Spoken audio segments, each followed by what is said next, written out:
Приветствую, друзья! Программа «Просто вкусно», канал Якутия-24 и с вами Петр Цепандин. Мы находимся в гастростудии ресторана «Мусхая». Со мной, как обычно, Семен Тарбахов. Семен, приветствую. И сегодня к нам в гости пришел человек с очень интересным жизненным путем. Николай Александрович Находкин. Чтобы, с вашего разрешения, разрешите мне зачитать, потому что все, чем вы занимались, я вообще физически не смогу запомнить, наизусть.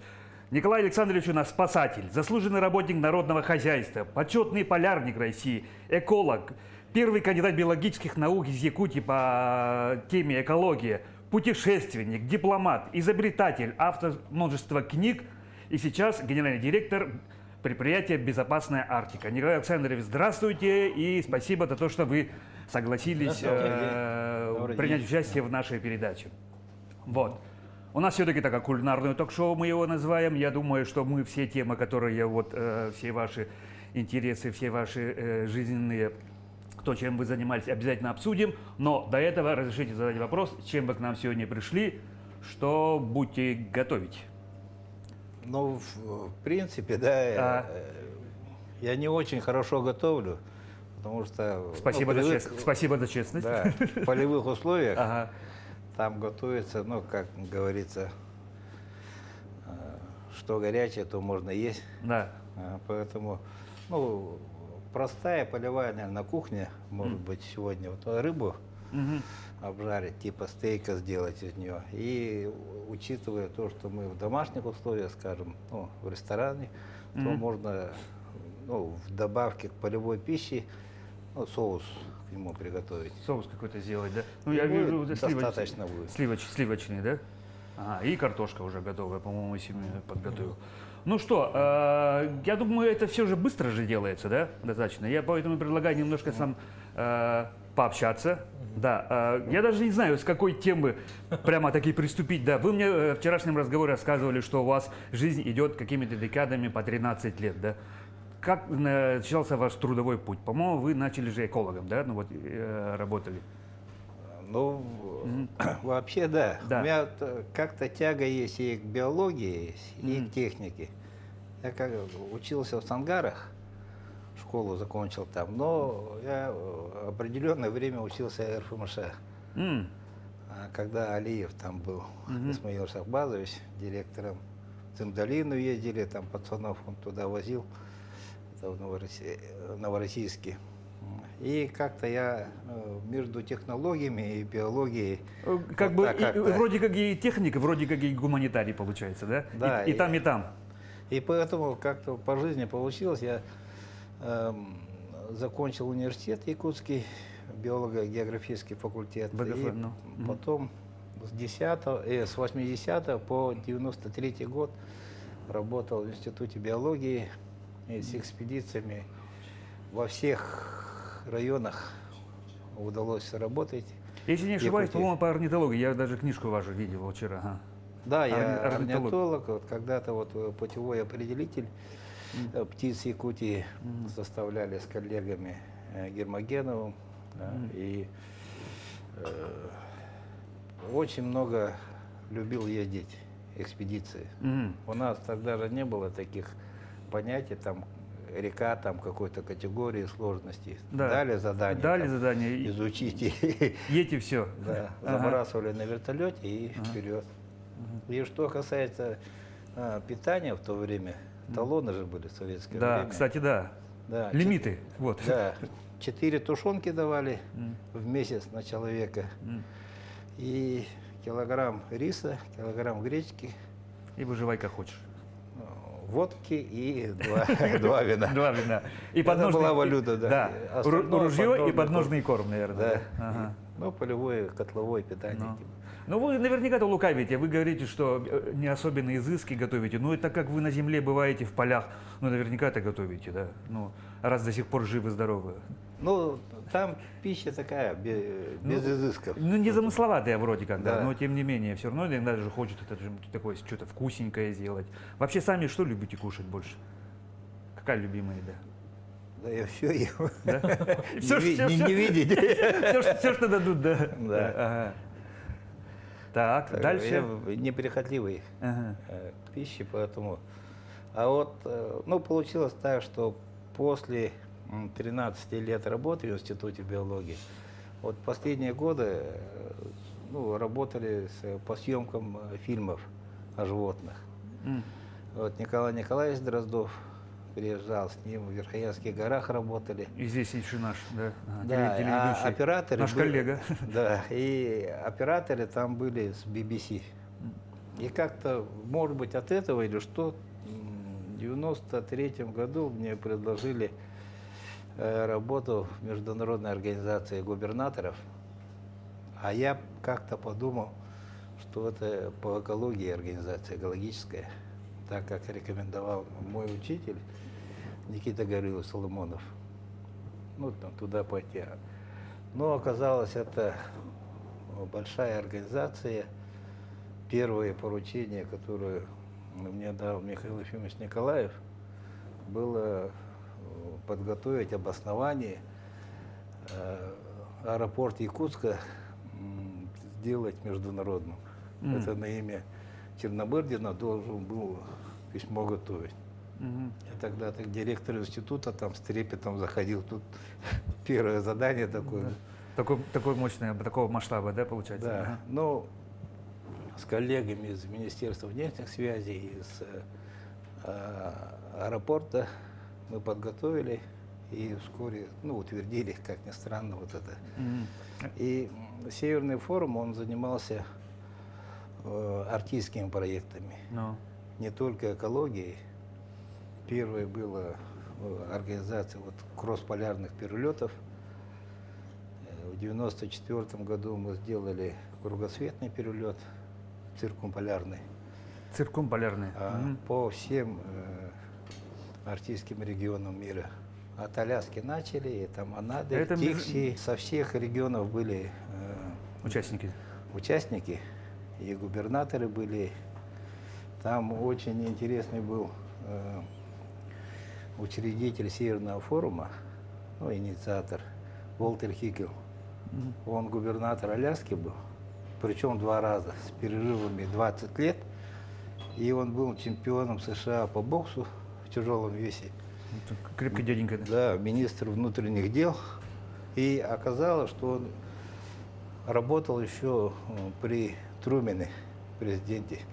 Очень 40-е, получается, да? Да, он ну, такой 50-е. в годах. И когда-то он приезжал в Москву, и ну, должна была организация там встречи с Черномырдиным. А его в метрополе поселили, и я что-то не догадался машину заказать. И потом вспомнил, ему сколько лет-то, за 70, а там идти надо пешком-то, ну, далековато для пожилого человека. А он хоть бы хнык. Так пошел, я за ним это припрыжка там. А вы молодой. Да. Ну, такой гигант. Чего себе интересные встречи. Ну и так проработал 13 лет. Да, ну дипломатическая деятельность получается. Да, и потом как-то, видимо, внутри что-то щелкает или что-то, ну, хочется... В жизни что-то другое еще, да. И как-то состоялась встреча с начальником главного управления МЧС по Якутии, генерал Сухоборов, ну, неофициально. А я что-то посмеялся и сказал, что это, ну, как может быть чрезвычайная ситуация, паводок, говорю. Я говорю, вот 15 мая любого года будет подтапливать Даркалах, говорю. Вы же знаете это. Если знать толщину льда, там снега, это можно, ну, как-то рассчитывать. И потом вот пришлось за базар отвечать. А тогда эта структура только-только создавалась, да? Ну, вот она МЧС было, да. Ну, было, но молодая структура была, да. Но она уже как бы на ноги вставала, но уже дозревала до момента, когда надо не спасать людей, да, а предупреждать. Профилактикой, да, заниматься? Да, профилактика, потому что, ну, многие вещи можно заранее высчитать. И сейчас есть очень похожая ситуация в связи с тем, что климат меняется. У нас появляются новые риски, которые Но нельзя действовать так, чтобы подпрыгивать, как ЧС получилось. И там всем миром там спасать, все ликвидировать. силы там. туда бросать, да. Да. А предупреждать, да, стихийные Многие бедствия? можно как-то предсказать, рассчитать и так далее. Но я считаю, что перспективно вот предупреждение ЧС, это, конечно, более экономно, более новая ступень развития, наверное, МЧС и вообще предупреждение ЧС. Вот как-то так. И там проработал 13 лет. Еще очередные 13 лет, да, работы Да. получается? А сейчас занимаюсь этими технологиями для своей души. И, разрабатываю. и путешествием. Да, Причем вы и мне рассказываете, что путешествием. Я-то вот люблю путешествовать, да, всегда горжусь тем, что я на всех континентах был. Но вы, оказывается, путешествуете, когда есть специальная какая-то цель, что-то такая, какая-то задача стоит, да? Ну да, мне как-то это больше по душе не так, чтобы Просто поехать, полежать на море. куда-то добежать, дойти там, Да, посмотреть но что-то. решить какие-то задачи по пути. И очень много интересного и в истории нашей республики, и в географии. Такие есть инопланетные пейзажи в нашей республике, Ну да, я что многие соглашусь. не видели и, к сожалению, И знать не знают. и не увидят, может быть. Хотя они находятся не так далеко. И много интересных таких мест в нашей республике.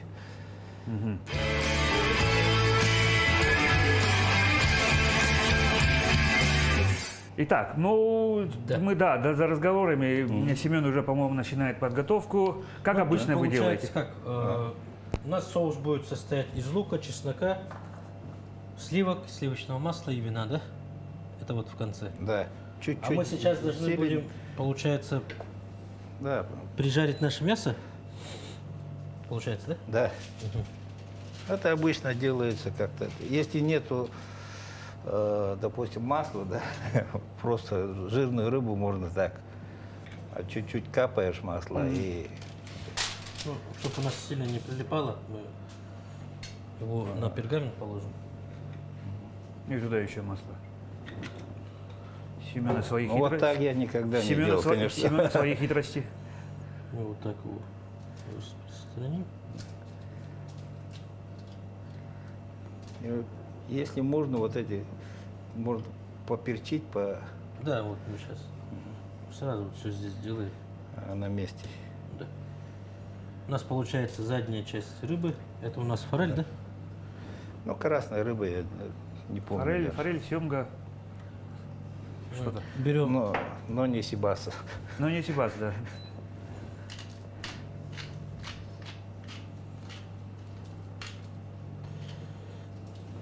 Получается, в полевых условиях вы готовите совсем просто. Вам нужен лишь котелок.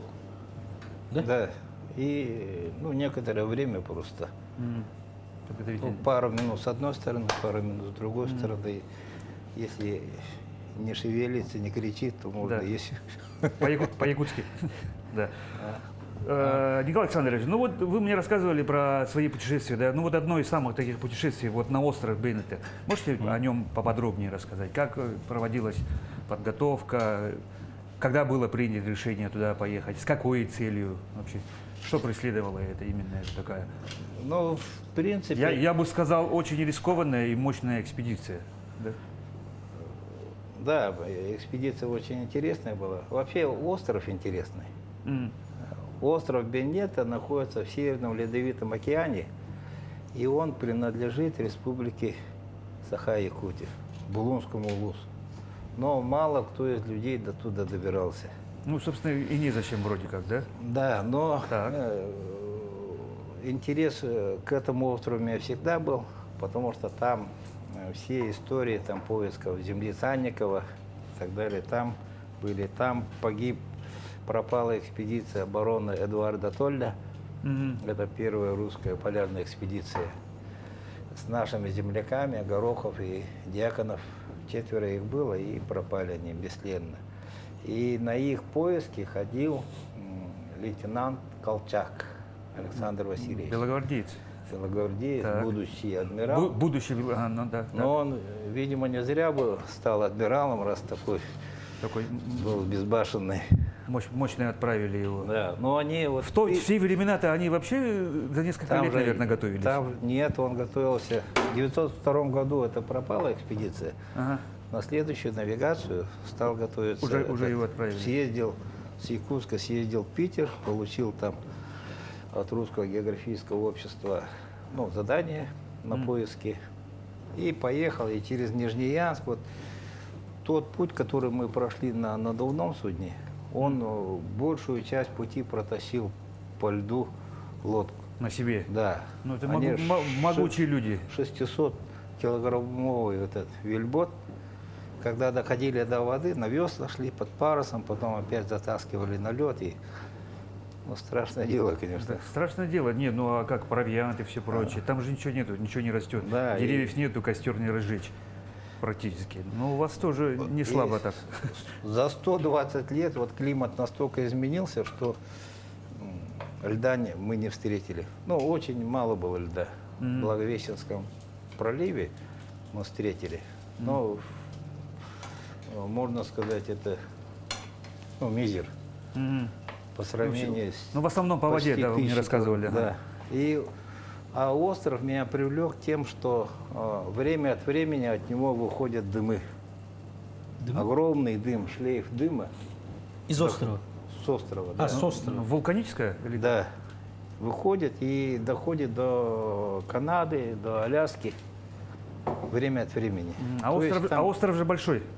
Он маленький. А, маленький наоборот. Да, он 36 там, на 15 километров. Ну как, ну это, Скажем. я бы сказал, это большой. Ну ладно. Но он высокий. В океане он маленький, да. Да, но в океане, конечно. В океане маленький, так, ага. И было интересно, если столько открытой воды есть вулканическая деятельность, логически выходит, что есть возможность цунами Да.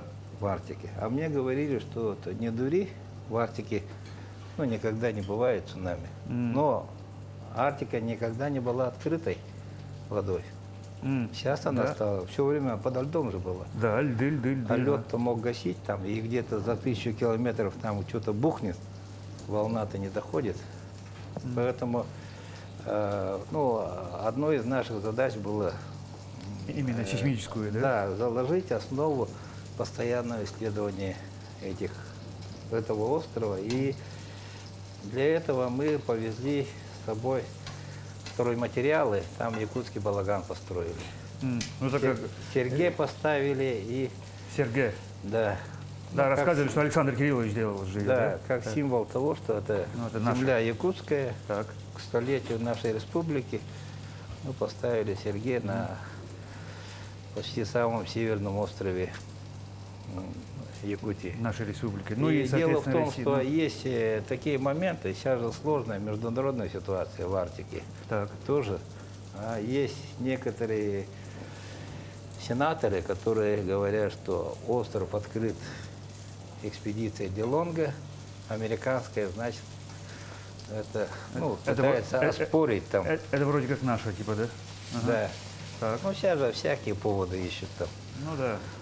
Поэтому мы и хотели показать, что местные ребята, никто из нас в море не был, самодельные сделали этот надувной катамаран. Катамаран. Ну это вообще... Тримаран и... Да, вы вообще отчаянные, я же говорю. А сколько времени заняло это? И сколько команде было народу? У нас 8 человек было. Но так как в основном спасатели были, ребята вот привычные к экстремальным ситуациям. Ну, по крайней мере, духом. Да, духом-то да. их Это очень важно. не сломишь, конечно. Ну да, да. Мы же многие сутки не видели берега. Ну, И друг друга не видели между волн. Когда параллельно на волну станешь, там ну да. помашешь друг другу, и вроде бы там они рядом. Поэтому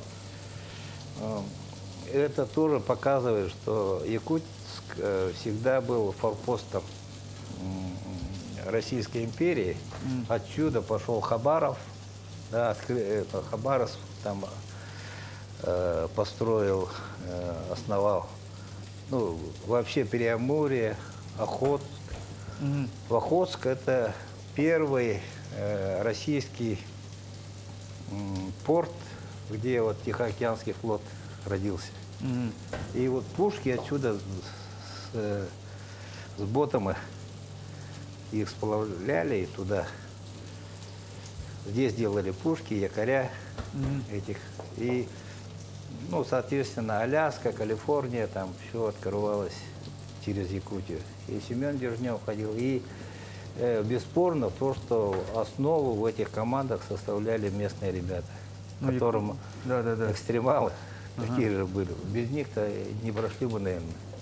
А здесь и снаряжение, и по современно сказать технологии с экстремальных условий для тех мест они подходили. Поэтому так широко и расширилось. И дух вот этих современных спасателей, он показывает, что ребята здесь непростые.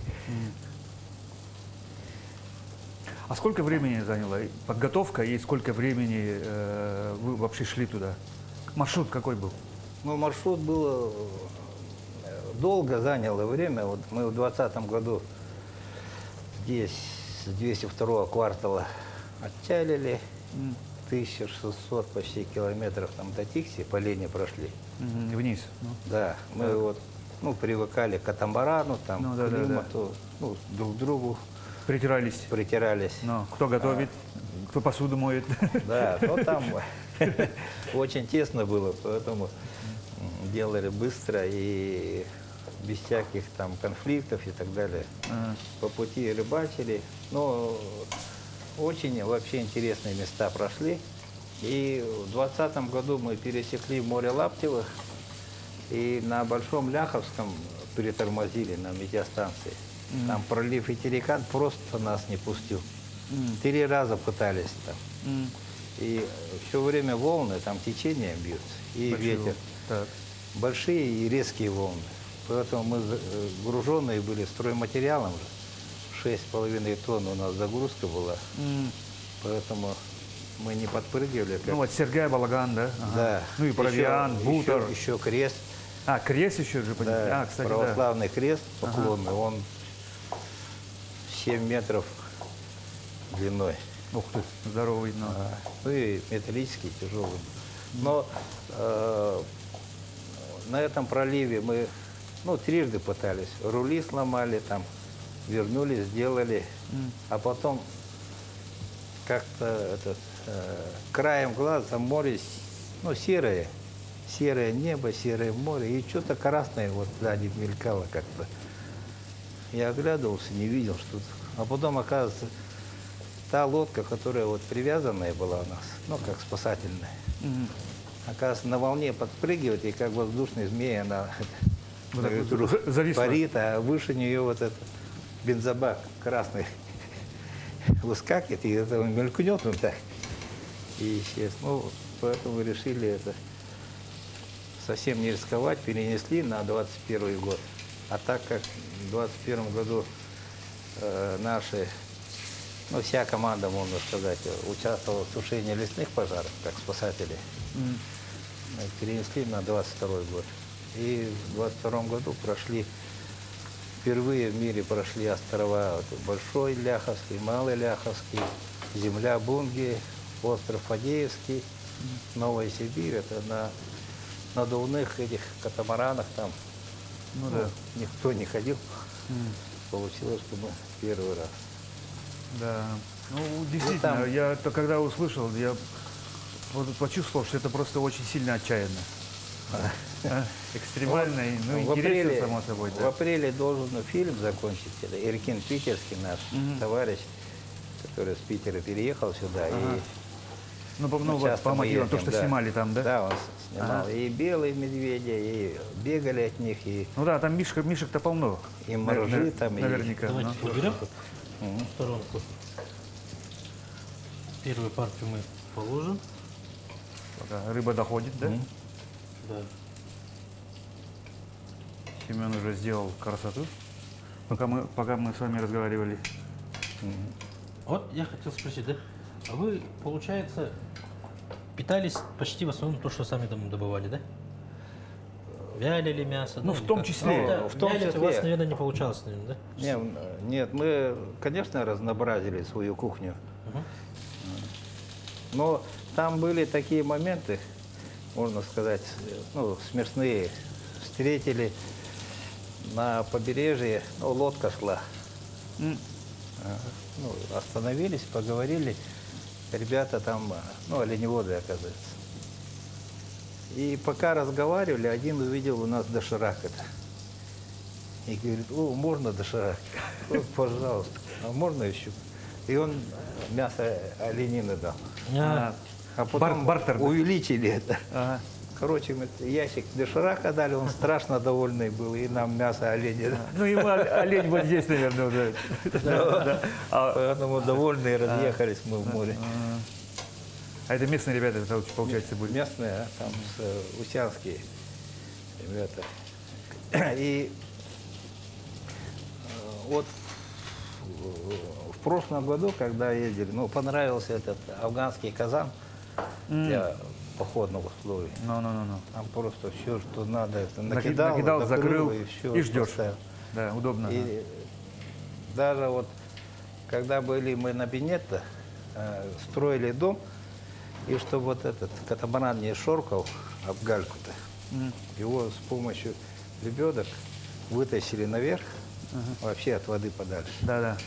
А к вечеру, Ну и не унесло. да, чтобы, я ну. как раз вот занимался ужином, чайник поставил, этот казан, и самое, ну, плохое, я открыл эти сгущенки, банки. И в это время огромная волна пришла. И вот так поставила катамаран, вся вот эта кухня через мою голову полетела. Ага. Еле увернулся. И потом, ну, выскочил, успел газ закрыть, газовый баллон. И вторая волна оторвала транец, мотор там на тросе дистанционки повис и унесло в море. И потом море стихло опять. Как будто вот на линии, вот баржа прошла. И А как после будто этого волна стихло. чего-то, да? Да. Ну вот это то, что вы как раз говорите, может быть. Что-то Да, что-то сейсмическое там, да? Мы были вот 3,7 километра от нашей стоянки. Там морское дно растет, конус. Вот с этого конуса выходят шлейфы. Они, оказывается, не с острова дым выходит, а с воды. И мы на обратном пути хотели, специально видеокамеры брали, подводный дрон, там, эхолоты, ну, обследовать их. Потому что там конус растет. Последний раз в 1983 году его отметили. А так как глубина 35 метров, а прошло 40 метров, и она растет где-то метр в год, мы думали, может, он немного торчит там уже, может, новый остров. С 3 километров не видно, но так как мы обломались, мы из 2 катамаранов собрали один и вернулись на одном катамаране. И поджимала эта погода, вернее, Ну да. прогноз погоды, Ну да, что да. ухудшается, шторм идет и льды. И поэтому нам надо было уходить. Ну, нельзя рисковать было. Да, и поэтому для будущих исследователей там я могу указать точку, где остров есть. Что там даже чего, да? Ну да, возможно, действительно, может, в Арктике тоже цунами может есть, да? А кто знает, как говорится. Ну да, там горы базальтовые и совсем не похожие на Новосибирские острова. Там архипелаг Дилонга, он вообще вот как бы с базальтовых гор состоит, вулканических. Вы уже упомянули вот о изменении климата, да? А вы посмотрели фильм Арбугаевых, документальный? Что скажете по нему? Вообще, вот, насколько и вообще насколько это существенная эта проблема? Ну, вообще проблема изменения климата очень актуальна для нашей республики. Я говорю, что никто не думал, что может быть там цунами в море Лаптевых там, или в Восточно-Сибирском море. И то, что вот мы там видели, очень сильно протаивает тундра. И на каждой остановке мы видели всякие косточки этих мамонтовой фауны. Наука теряет очень много вот исторических фактов, потому что все одновременно происходит. Людей-то нету, Ну да, да. А она, если выйдет из мерзлоты, то уже разлагается быстро на воздухе. Ну да. Такие факты. И то, что вот Арбугаевы поднимает тему, это, конечно, очень важно. Я с Максом разговаривал, я думал, может, он с нами поедет на экспедицию, но он собирался как раз на Чукотку. Вы как раз снимаете, доснимаете. Поэтому- Ага. И по поведению белых медведей тоже. М. Они ходят по суше, Уже. поймать не могут тюленей. Ну, Они со льда ловят, и Да-да-да. поэтому очень агрессивные. стали. А, И их больше стало. Не знаю насчет как больше, но насчет Но местные, по крайней того, мере, что он... по крайней мере, местные говорят. В Его прошлом году же какие-то- даже до Верхоянска один сумасшедший медведь добежал. Их как бы Зимой. ну, шумом там или чем-то его не отпугнешь. Не напугаешь, да. Он...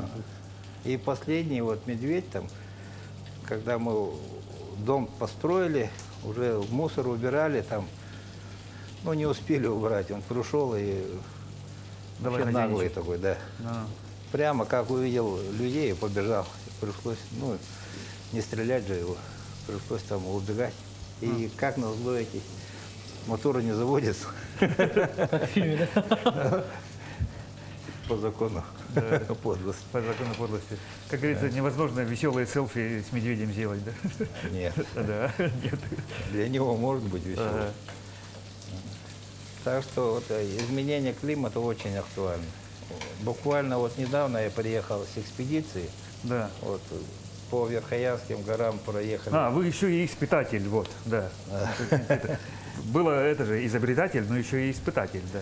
Ага. Да, и ну, эти машины понравились мне. По службе спасения, когда я работал, мы, конечно, искали лучшие вездеходы. Там Да, ну, есть Треколы, есть Да, там Треколы, Петровичи, одними Петровичи, из да, самых первых были. Мулы там и так далее. Ага. Мы все их перепробовали, конечно, и их надо дорабатывать. Многие, да. Да, сырые. А вы какой маршрут Комфортными. прошли вот с этой техникой?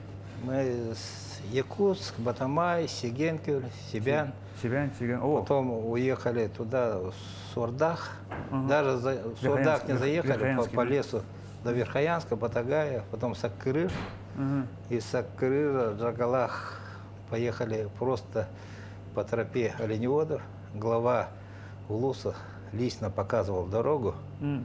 И у него мечта была, чтобы круглогодичная была дорога между этими Ну поселками. там зимник пробивается, да. Зимник Зимник по реке есть, по реке есть, да, а пробивается. это по горам. А, чтобы там, он да, был чтобы перевалить, да. Так. как продленный зимник, говоря сейчас. Ну, вот такую дорогу он мечтал, и его мечта осуществляется. Да. По крайней мере, первые крайней мере, с этой такие техникой. огромные машины проехали туда. М. И потом по реке Нёля. И, кстати, вот на Нёле нашли это, есть, оказывается, популяция речных выдр. Выдр? Выдры. М. И там не замерзающие полыни. И они там и живут. они там живут, оказывается. Нашим биологам интересно было это услышать, потому что в бассейне Яни, думали, просто заходы есть редкие.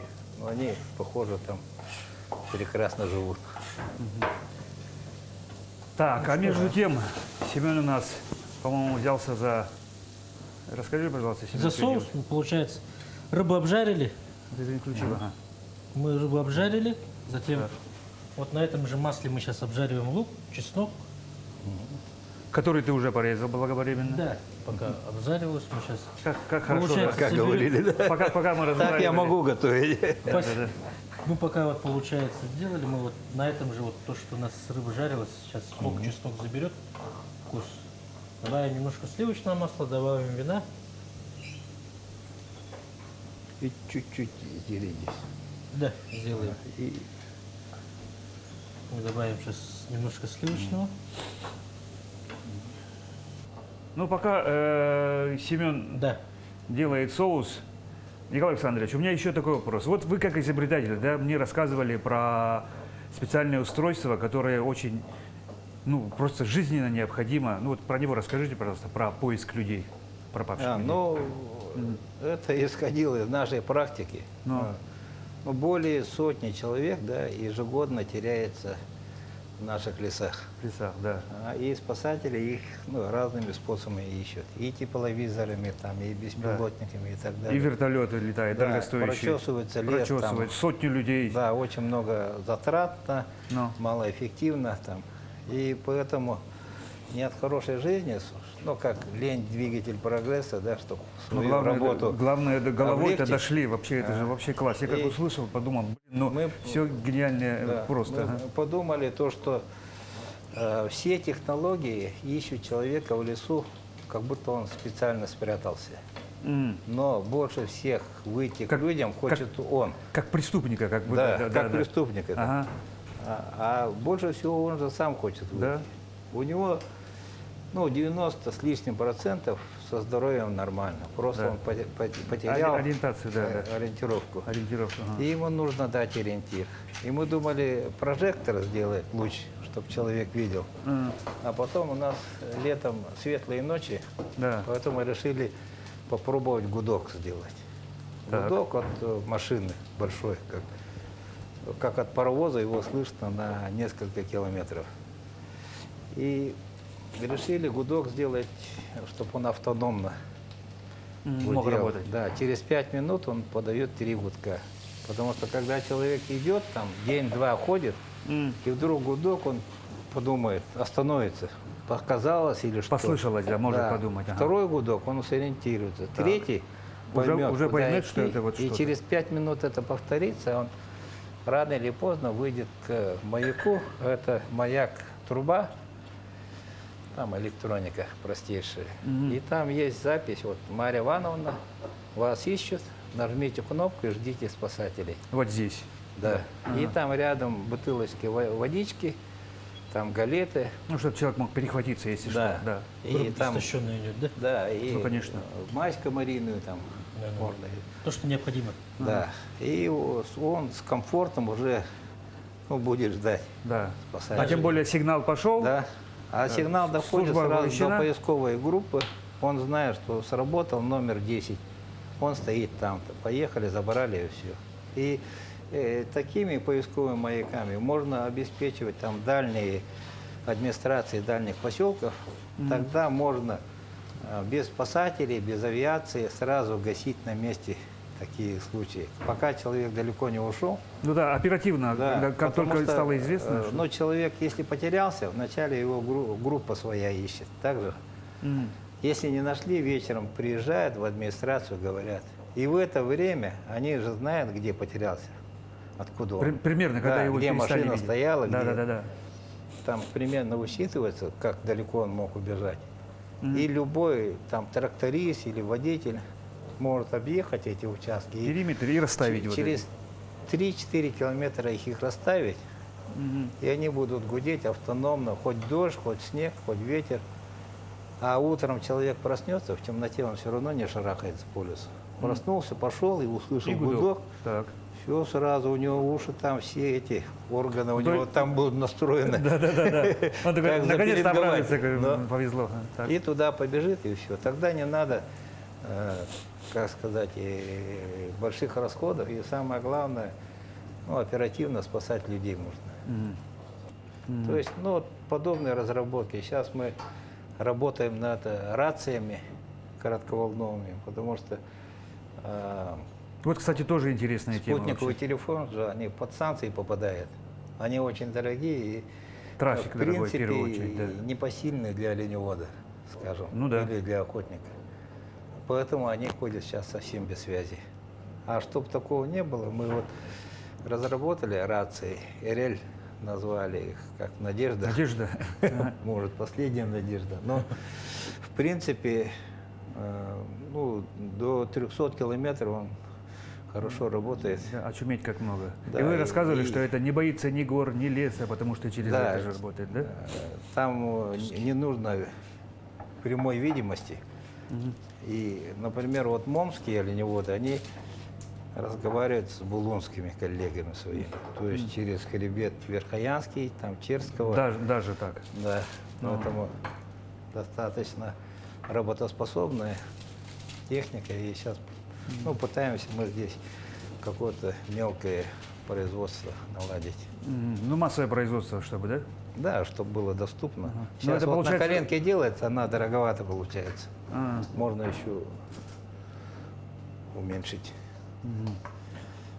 то есть, получается, это опытные образцы, которые, ну, нужно довести до ума и массовое производство. Да, и вот я вот создал безопасная Арктика, вот, с которым испытывали это вездеходы, рации.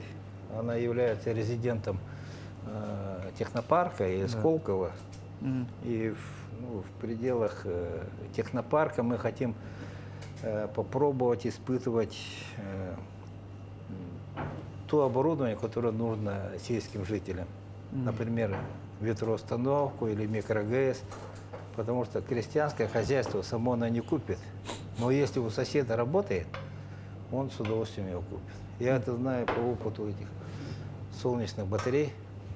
Вначале говорили, зимой не работает, там, у нас холодно и так далее. Но они предназначены для космоса.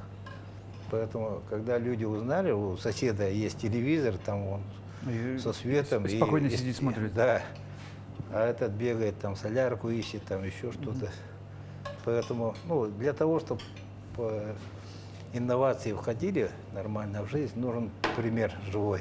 Ну да, работающий. Вот. Да, работающий. Да. И тогда можно уже быть уверенным, что люди найдут средства и купить, и там как-то умудриться их Ну вот поиск использовать. человека, да, и рации, ну они же как, один раз сделала, она есть. Мне кажется, эти поиск человека там десятками лет может использоваться. Да. Легко. Рация, самое то, что прикольное, то, что трафика нет. Один раз купил, и все, разговаривай, пожалуйста, не хочу. Да? Да, вот в этом плане как раз. Да, в этом плане, да. Ну, то есть, как действительно говорят, все гениальное просто казалось бы. Да. Как говорится, до сих пор не додумались И люди. раз, и обед Да, готов. и тут у нас, пока мы Николаем Александровичем разговаривали, Вилки надо взять. Семен нам, да, и наше дело только вилочки подать. Держи, это мне, да? Ой, спасибо. Как раз обед. О. Александрович. А, вот, вилочка. О, Ну спасибо. что, У нас же полевых условий. Там иногда только фольга есть. В пепел пихаешь, и и все. как согрелось, так уже можно кушать. В ресторане поел. А не в лесу и в походе, да? Николай Александрович, спасибо вам большое, что вы были сегодня гостем, да? И у нас такая традиция, пожалуйста, вот на эту камеру пожелания для наших телезрителей. Уважаемые телезрители, конечно, как спасатель, я хотел бы пожелать вам спокойствия, берегите себя и никогда не попадайте в чрезвычайные ситуации. Всего хорошего. Как говорится, да будет так. Николай Александрович, еще раз спасибо. Семен Тарбахов, я Петр Цепандин, программа «Просто вкусно». На этом, друзья, мы потихоньку с вами прощаемся. Будьте здоровы и кушайте тоже всегда просто вкусно. Да. А мы уходим за кадр. Да, да, да.